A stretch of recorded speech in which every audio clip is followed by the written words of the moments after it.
প্রতিদিনই বের হব হব করে আর বের হওয়া হয় না। ওই দিন রেডি রেডি হয়েই গিয়েছি যে আজকে বের হবই। বারান্দায় যেতেই দেখি এত বেশি রোদ, চোখই খোলা যায় না। এরপরে আবার বাসায় এসে পড়লাম। প্রচণ্ড রোদ ছিল।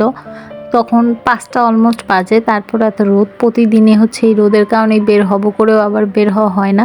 তো এবার ভাবলাম না, আজকে চলেই যাব, বের হবেই হব যেভাবেই হোক। আসলে মূলত একটু কাজ ছিল, এর মধ্যেই এর জন্য আর কি বের হওয়া। এরপরে ভাবলাম একটু ঘুরেও আসবো।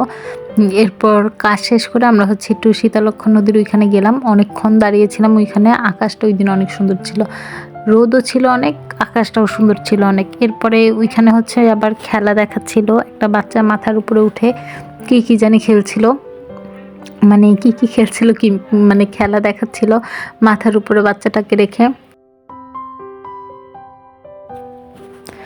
রাস্তায় হচ্ছে এত বেশি জ্যাম ছিল ওই দিন, পুরো রাস্তা খুব জ্যাম।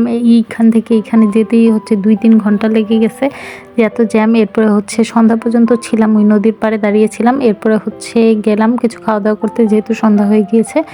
এরপরে গিয়ে হচ্ছে আমরা নান আর চাপ নিয়েছিলাম। এটা হচ্ছে এত বড় এক একটা রুটি ছিল যে আমরা শেষই করতে পারছিলাম না।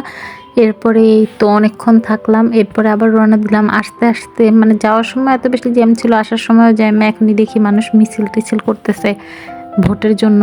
এই তো শেষ, টাটা বাই বাই, আল্লাহ হাফেজ।